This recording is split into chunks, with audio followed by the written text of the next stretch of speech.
The following is a hockey podcast out of Vancouver and Surrey, British Columbia. It'll only consist of a lot of puck talk and even more BS, or in actual words, banter and satire. Enjoy, and as always, go Canucks go. First and foremost, one love to Vasily Podkolzin after taking that scary hit last night during the Abbotsford Canucks game. But we also got to talk about Vasily Podkolzin with this, because this guy is lighting it up right now, and he reminds us of Tage Thompson. What? More on that next year on Locked On Canucks. You're Locked On Canucks, your daily podcast on the Vancouver Canucks. Part of the Locked On Podcast Network, your team every day.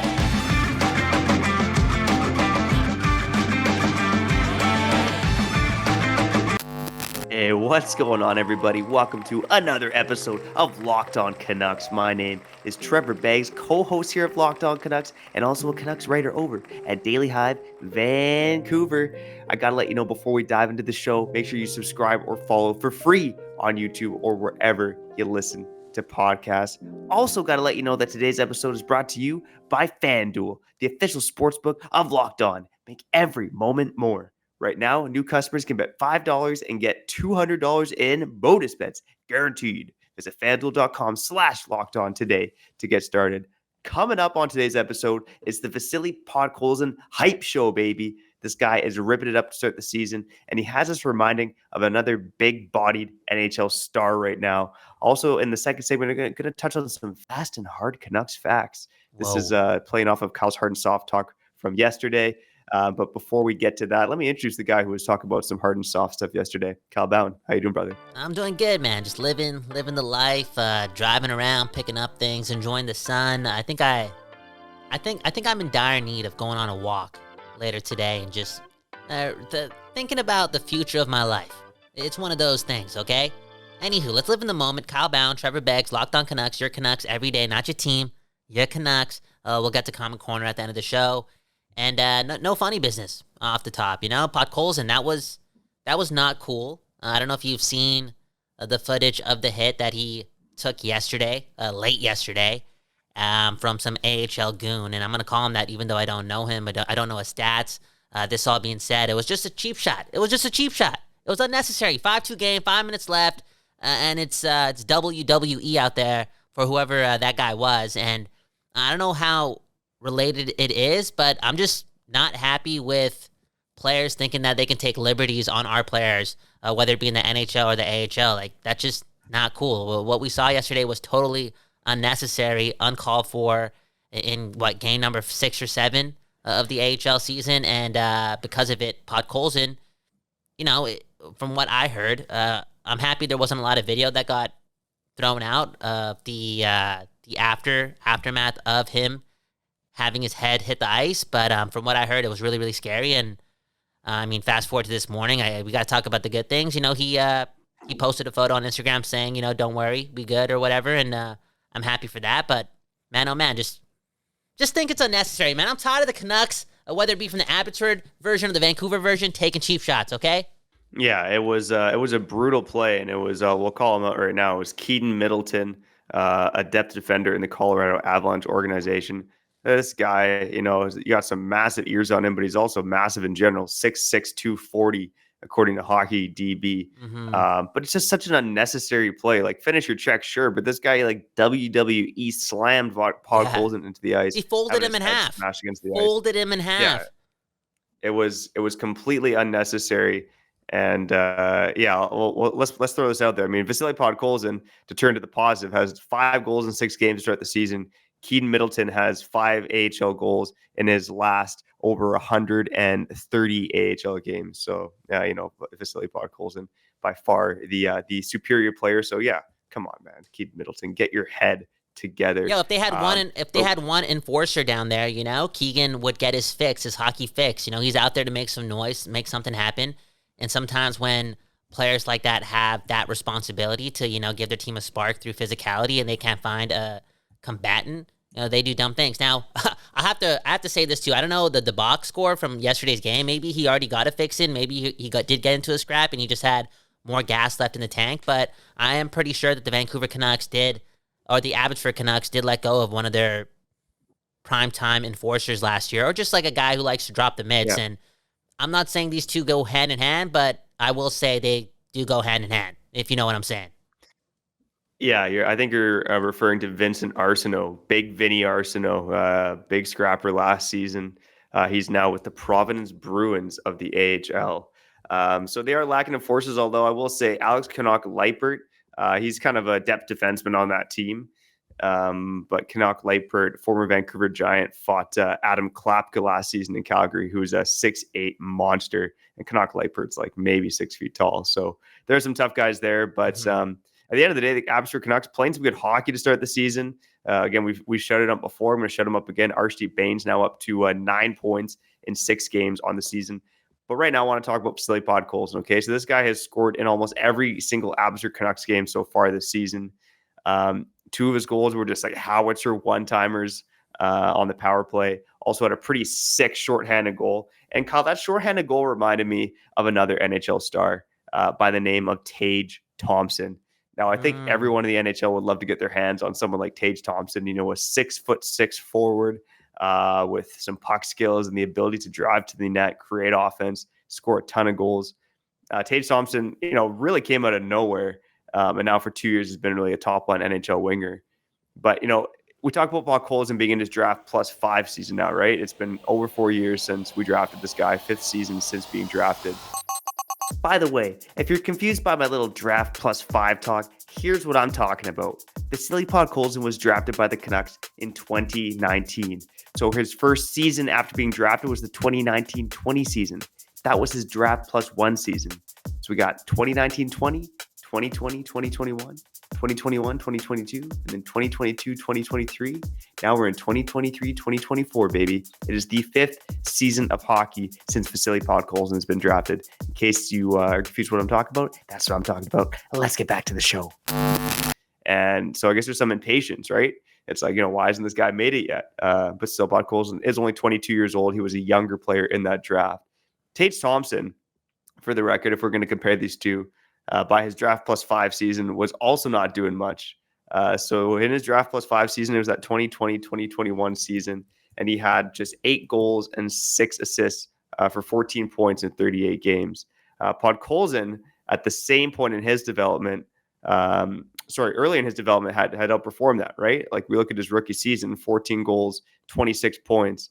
Like Podkolzin looked like he was destined for bigger things, right? And confidence and injuries got the better from last year. So all I got to say is it's nice to see Podkolzin get his confidence back. Let's hope his health is intact because I think this is still an important player for the Canucks organization. And Kyle, what do you think of the stylistic comparisons to Tage Thompson? Because obviously I think comparing it to a guy with 94 points, 47 goals last season is we're stretching a little bit here, maybe. Well, stylistically, I don't see it. And I know maybe what we're referring to early on in this episode is, again, the style of production Podkolzin has put up and that the how-to he's done it. Because, I feel like, going into this season, we didn't really see much of that one-timer howitzer type of shot. And then he went coast to coast on 1 goal and scored a beautiful goal in overtime and a lot of high-end skill. This all being said, I don't really see him matching up even closely to the amount of skill Tage Thompson does have. Maybe he's just feeling himself. Who knows? Maybe Podkolzin can surprise me. I'm sorry. That being said, I kind of look at Tage Thompson as one of those guys that Podkolzin can learn from when it comes to handling pressure and then creating your own trajectory. Because this dude, top first round pick, doing his thing. He happens to get traded to Buffalo in that Ryan O'Reilly trade, and then he gets his little break, gets called up to Buffalo once again, and in his first game in Columbus, he injures his shoulder. And he misses 6 months, 200 plus days, doesn't play hockey for a while. And there's an opportunity for him to, I'm not going to say reel it in and give up, but another dip on a hockey career that he thought at that time in his career would be taken off in the NHL. And again, another roadblock. And I'm kind of comparing what we saw from Podkolzin yesterday being another roadblock, because early on this season, in September, bad training camp in the NHL level. He gets sent down. Nobody's really excited for Podkolzin anymore. And then he starts ripping it up. And as soon as he starts ripping it up, something like yesterday happens. And here's another roadblock, another opportunity for you to question what this is all about. And again, he can look at somebody like Tage Thompson as a bit of inspiration to just keep it going. Keep it going. Don't let anything intimidate you, And talking about the injuries, this is a pretty scary injury. I don't know the severity of it, but Tage Thompson's, the severity was 6 months. And he was a thin guy and hurting his shoulder, and there's a lot of options there for him to play a lighter game, maybe take his foot off the pedal a bit because he's scared of getting injured.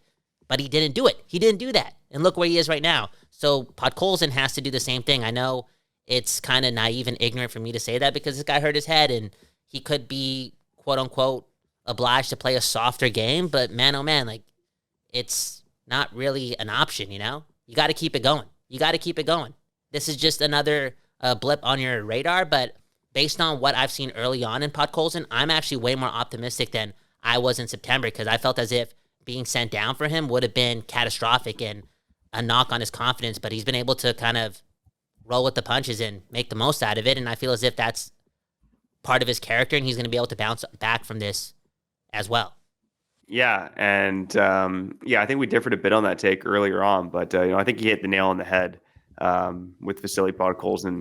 He looks great down there. And also your point too about, again, stylistically compared to Tage Thompson has more skill for sure. I think Vasily Podkolzin is more of a north-south player, but hey, Rick Tocchet does like that in his NHL lineup. So again, great to see Podkolzin play with confidence. Last year he had 7 goals in 28 AHL games. This year he has 5 goals in 6 games. So it's been a hell of a start for Vasily Podkolzin.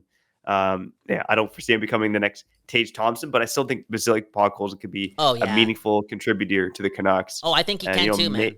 I think he can too. Sorry to cut you off. You kind of lagged there for me, but again, just look at what he's done early on this season. Skeptics, maybe you and I would be on that wagon, would never even come close to predicting this type of production early on. And more importantly, the way he's doing it. He's doing it with skill, high-end skill. In the AHL, that being said, but high-end skill, and that's how he's getting his production. And it's kind of created this new lease on life for his career, but also a new lease on my view on where he can stand with this team and not giving up on him being a prominent member in the top 6. Look, Kyle Bhawan all over the place. Also, Kyle Bhawan, if you're on the West Coast, the best coast of Canada, and you're repping Vancouver, prove me wrong. So Podkolzin, whatever I said in September, shove it up my rear end, okay? And twist it and turn it. And then pull it out. Wow. Jesus Christ, man. That's a lot of shoving up through your end this week on Locked On Canucks. I don't know why we got so much fire in our belly. Canucks are 4-2. But I think it's why we got fire in our belly too, right? It's winning gives you some confidence, it gives you some pizzazz, and obviously Vasily Podkolzin has that pizzazz right now. Can I ask you one more question? One more question before you go to break. Like, what advice would you give Podkolzin? I know we're keeping it so hockey again. Get well soon, Podkolzin. Take all the time you want. It could take a month, 6 months, 12 months, whatever. Just be healthy, do your thing. But coming back to the game, whenever it is, like, what advice would you give him? Because you don't want Podkolzin to be timid. Again, Tage Thompson could have been timid, and it would have taken him longer to get to the NHL. Like, what advice would you give him? Because this is another roadblock, man. No, I think your advice is bang on, right? He can't be playing scared. I think he was playing scared. He was playing with a lack of confidence all of last season. Like, in Vancouver, we saw the Podkolzin who plays with confidence, right? It took him some time to get his feet wet at the NHL level as a rookie, but the defensive game was there. But when he combined that defensive game with the offensive confidence, the confidence to make plays, the confidence to drive the net, not playing timid, like you said, that was the best version of Vasily Podkolzin. Yeah. I mean, this guy does play like a bull, Again, maybe not the most skilled guy in the world compared to other NHL stars, but he plays with a ton of intensity and he does play like a bull. He works his ass off. Just keep doing that, and Podkolzin will be fine at the NHL level. Speaking of fine, okay, I'm going to talk about some of the top Canucks in a couple of categories in just a second. Before I do that, I got to let you know it's time to snap into NFL action this season with FanDuel, America's #1 sportsbook.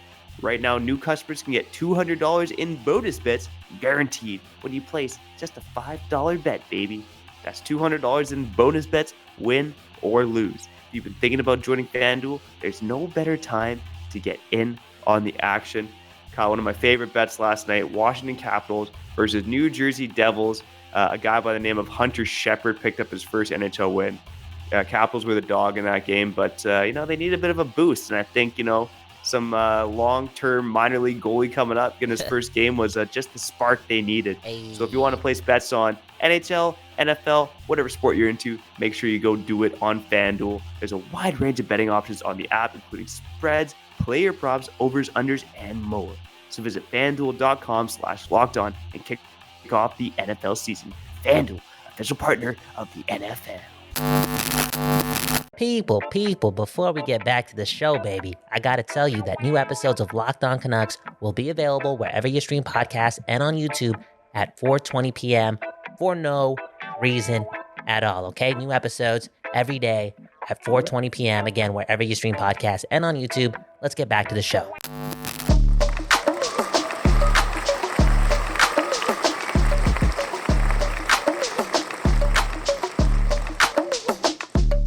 Okay, you're back on another episode of Locked On Canucks. Kyle Bhawan, Trevor Beggs. But more importantly, this is the show where we give you your Canucks every day. Subscribe, hit the like button if you did enjoy today's conversation. If you didn't, don't do it. Don't lie to yourself. It's all good. Love us or hate us. We are all Canucks at the end of the day, a.k.a.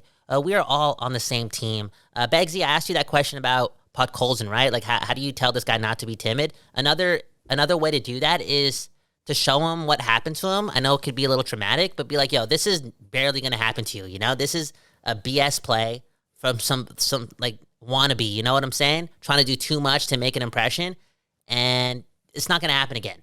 It was like an outlier type of play. You barely see that type of wrestling in hockey, right? I think that's a good way to tell Podkolzin that, don't worry, keep doing you. It was unfortunate, but that guy's just a piece of shit. For real. Yeah, 100%. Yeah, no, fuck Keaton Middleton. I mean, that was a garbage play. Interesting stat before we get to some other fast and hard Canucks facts here. Read Elliot Friedman's 32 Thoughts column, and apparently NHL fighting's up this season. Yeah, there you go. go. It's up to like 0.85 fights per game, Dude, which is like a massive jump. It was about a half fight per game last season. So, yeah, maybe it's just some short sample randomness, but more fighting in hockey this season, which is interesting. It's interesting, and it's also just a part of the game, man. Whether you like it or not, it's a part of the game. These players do police themselves, and again, the Vancouver Canucks as an organization, whether it be, you know, improving their team toughness from within or bringing in pieces, I think it needs to happen. Not on some like Ryan Reeves level where it has to be talked about, you know? It has to be talked about that you can't just do whatever you want to our players, and we're just going to skate by it because, oh, look at that, we got a power play. It's like, dude, that is not good enough. One power play is not worth missing Podkolzin and develop for a play hockey games, more importantly, for a couple of months, you know, and vice versa, whether it be Quinn Hughes or Pettersson taking a hit. And anyways, Beggsy, I'm curious to know what you're going to talk about here because we did not go through this during the itinerary of the episode. So take it away, and I'll follow the lead. Well, it's you're definitely going to have to follow the lead. Trevor's trivia starts now. Oh, man. All right. Not some real deep dive trivia here, but this is where I'm going with this segment. So I don't know if you read this, Kyle, but there's this new software called NHL Edge out there, and it basically tracks, you know, NHL skaters, their shots, all these metrics. So there's actually this article from Canucks Army, which has compiled kind of the stats from some of the Canucks so far.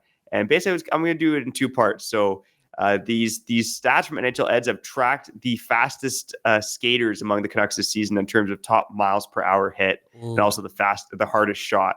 So I'm gonna ask you first for fastest skater. Who are the 5 fastest Canucks this season in terms of the data tracked? Whoa, dude! There's some surprises there, man. There's some surprises. Just throw some names. You're gonna make me look bad. Okay, so Quinn Hughes, obvious. I mean, he's like a smooth. Yep, you got Hughes. You got Hughes in there. Yep, yeah. Okay. I mean, Pettersson's pretty quick. I don't know, like Pettersson was 7th in terms of top speed, so not there. Oh, Phil DiGiuseppe, is he in there? Like, he's in there. I'll tell you the order when it's done, but Phil DiGiuseppe's in there. Okay, two or three. I gotta throw a couple oddballs in here. I'm gonna. Yeah.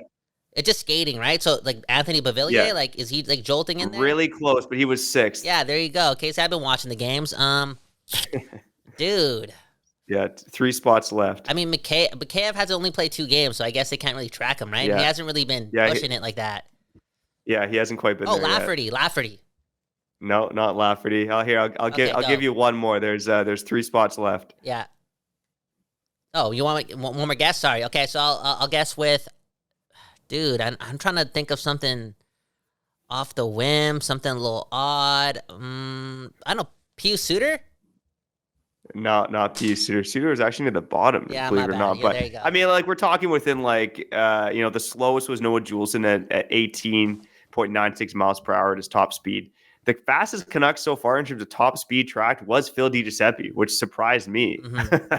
I'm surprised you got that too. So kudos to you, man. So PDG at the top speed. JT Miller has clocked the second fastest I was gonna speed, say which JT is interesting. Miller. I was gonna say him, dude, because he's been skating hard, man. Like his work rate is off the charts, man. Off the charts. I only said Pius Suter because I saw your face and I'm like, oh, there's something confusing here. There's something. There is. So there's PDG, JT Miller, then Quinn Hughes, like you said, in third. Nils Höglander has the fourth fastest speed clocked among Canucks skaters this season. At number 5, Jack Stanika. Yeah, I see that. He's only played a couple of games this season. So again, just interesting that you can access this data now on I think it's edge.nhl.com. You can just Google NHL Edge and find it, but it's really fascinating. You can track all this stuff now. For me, like, as a hockey nerd, it makes the game that much more interesting. Kyle, do you want to take a crack at the 5 hardest shots tracked in the Canucks this season? Pettersson. Bingo, that's one. Bingo. Pettersson 1. Brock Besser? Yeah, that's 2. Yeah. 2 of the 5. I'll tell you the order afterwards. Damn, bro. Philip Hronek? Yeah, Philip Hronek has the hardest shot track so far this season. So you're 3 for 3. We're doing it. I don't know, man. This is JT Miller. I don't know how many times I've seen JT Miller's on there too. 4 for 4. One more to go. Let's make it up here. Damn, who's taking the shots? I don't know how many shots Kuzmenko has, man, this year. But I don't know if it is Kuzmenko. Just give me number 5, man. Give me number 5. Tyler Myers, baby. Everyone's favorite Vancouver Canuck.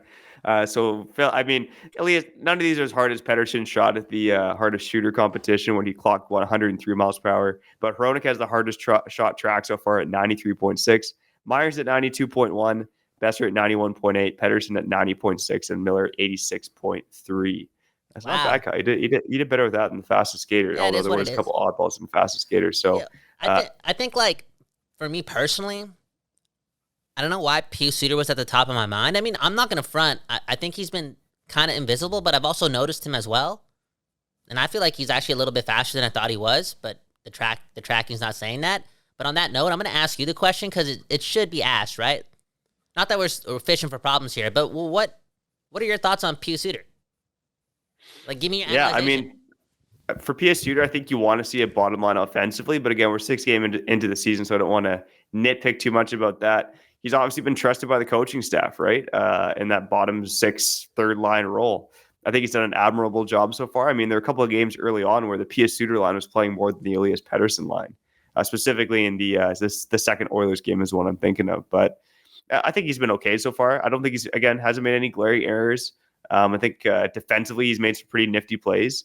I think going forward, you just want to see him keep doing that, and then obviously have a bit of a bottom line offensively, chipping with some secondary scoring here and there.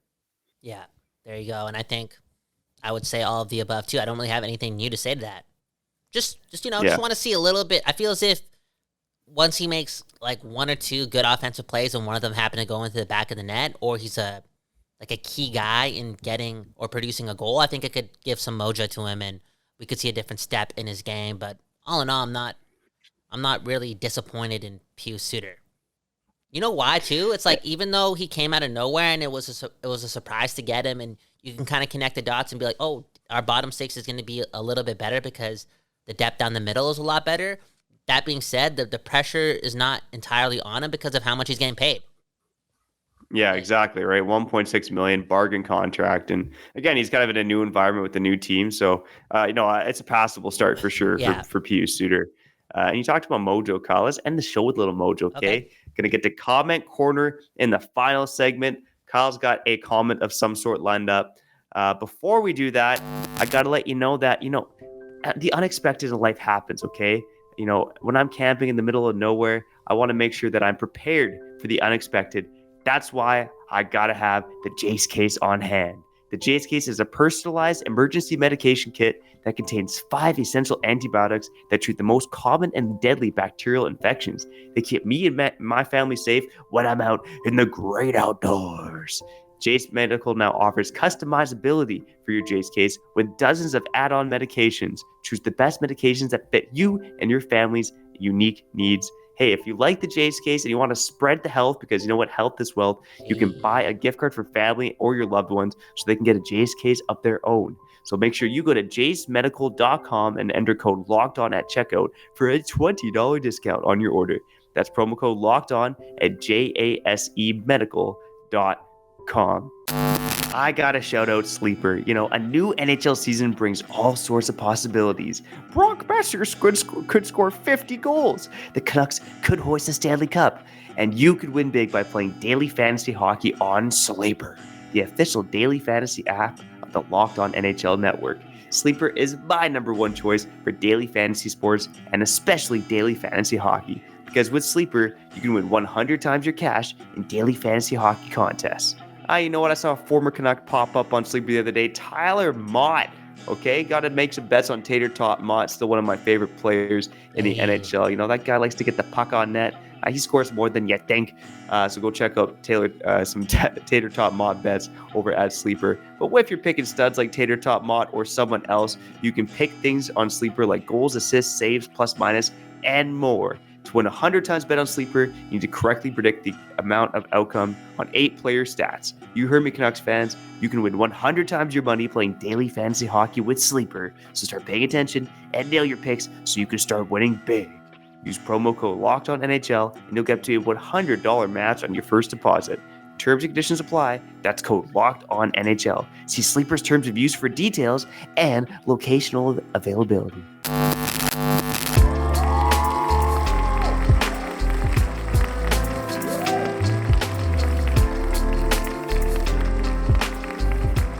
Okay, you're back on another episode of Locked On Canucks. My name is Kyle Bhawan, but more importantly, that's Trevor Beggs. But more importantly than that, this is the show where we give you your Canucks every day. Hey, speaking of what we do, before we get to Komment Korner, I gotta ask Trevor a question, okay?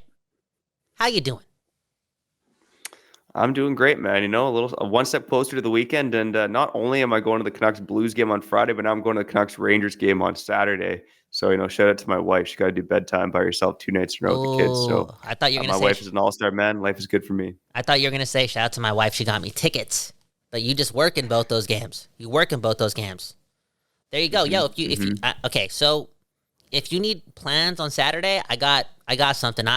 Bro, I went to a Halloween party last year, not the one that we threw, because that one was sick too, but I went to one the day after, which happened to be one of the best parties I've ever been to in my life, and they're redoing it for this year. And I'm going to send you that invite, okay, on Saturday. I know you got kids, but man, oh man, it would be nice of you to pull up to this party. I'm telling you, I'm warning you. It's a good time, okay? Now, before we get to Komment Korner, I do want to say this. Because, you know, we're Locked On Canucks. We do this every day, blah, blah, blah, boom, bam. This is not possible if it's not for 2 people, in my opinion, okay? In my opinion, they've played partial roles in bringing this all together somehow, some way, right? We're all connected. First of all, Don Taylor, right? BC Hall of Fame, legend. I think he got inducted. Well, I think he got selected to be in the BC Hall of Fame, and he's getting inducted later on this year. Congratulations, legend. For real, I think he's one of the first people that made me dream about doing something with my life. I don't know if you can say the same about yourself. Yeah, he was just an absolute legend, and I like the Don Taylor isms going around, and there's so many that like pop in my head, but I always love the one that's like Rich Beverly, no relation to Nick Beverly. Just like so much stupid stuff, man. Dude, we got to be more stupid on this program, man. You and I definitely have to be more stupid on this program for Don Taylor. And another guy is Chris Faber, leaving Canucks Army, but in my opinion, more notably, leaving Canucks Convo, the original Canucks podcast, from my point of view, and just a historic venture that he started again 5 years ago and did it in such an unorthodox way, connecting the community and then making it into what he's made it with Quadrelli. And yeah, I wonder, you know, what he's up to next, but I know it's going to be some big news. I can just feel it because it's Chris Faber. And yeah, just what he's done for the Canucks podcasting game. I don't know if you and I know you and I are still friends doing our thing and blah, blah, blah, but are we doing Locked On Canucks? I don't know.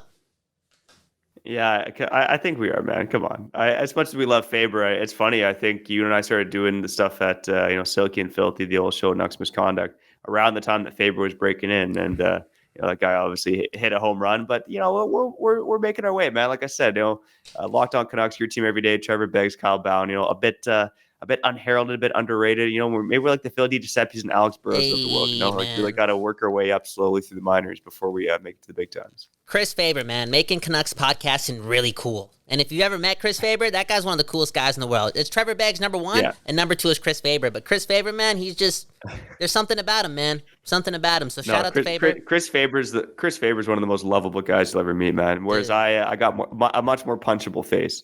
Yeah, 100%, man. So shout out to both those guys, both legends in their own ways. And I don't know, a little bit ironic, right? How those two make big announcements on the same day, man.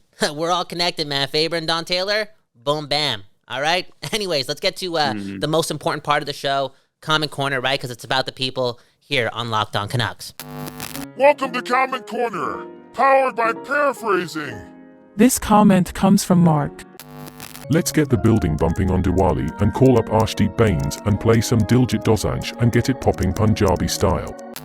Okay, Trevor, I'm a big fan of Arshdeep Bains. I'm an even bigger fan of Surrey, okay? I got a lot of bias from my hometown. This all being said, we're talking about the NHL. We're talking about the Vancouver Canucks. We're talking about the 2023-2024 season.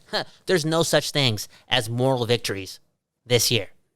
It's just the truth. Too much work to get done. So there's no way that Bains is getting called up just for Diwali night if they do it. You know what I'm saying? If he's getting called up, it's not for the night. It's because there's an injury and he's played so well that he's replacing a player. Yeah, I agree. Although, I kind of mentioned off the top, right? Bain says, 9 points in 6 games now. Playmaking, doing his thing. He's added penalty killing to his repertoire. There's a lot to like about Arshdeep Bains, and I think you're right, Kyle. I think it's going to take an injury for him to get into the lineup. But that being said, I mean, he's going to be in the NHL sooner rather than later. I mean, again, looking at the farm right now, and I look at the Canucks roster, and you got Beauvillier, expiring contract, no points, 6 games, not doing a whole lot. Garland wants out of town. I mean, Garland's a hard one because he got 3 years left. But if Beauvillier and Garland are gone, to me, that opens up spots for Podkolzin and Bains. Yeah, it's going to be hard to move 2 of those guys or any 2 guys in the bottom 6 because I think when you're talking about that, you also have to bring up names like Höglander and Joshua, and it's like you kind of want those guys in the mix as well. Not saying that they're better players than Arshdeep Bains, but again, it's just a bit complicated. But I'm going to go back to what you said about Garland and Beauvillier. If somehow they can move those guys for whatever, Bains is a big reason because of it. Like, this organization is like, you know what? We have a guy who's better than these guys or can play at that level, who's a lot cheaper, and who we think can benefit from getting used to the NHL going into next season.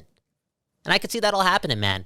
At the end of the day, Surrey is going to be represented on the Canucks, and the Surrey Canucks are going to be a thing, and I'm happy, man. I don't know if you know this, but the city that Trevor and I are from is pretty infamous. And when things like this happen, when Bains makes the Vancouver Canucks, it can trend towards being more famous / being more heartwarming and being more full of potentiality. And it's that saying, right, that we grew up with. The future lives here. That's what the people in Surrey were taught, and I totally do believe it. And it's going to be more believable when guys like Arshdeep Bains, who takes the long route, the longest route to get to the show, does just that and gets to the show and does so with prominence and efficiency. And I can't wait to see it happen. Kyle Bhawan, Trevor Beggs just did that on another episode of Locked On Canucks. Again, shout out to Faber, shout out to Don Taylor for doing their thing for the West Coast, the best coast of Canada. One love to everyone. Take care of yourselves and your neighbors. Beggsy, sign us out.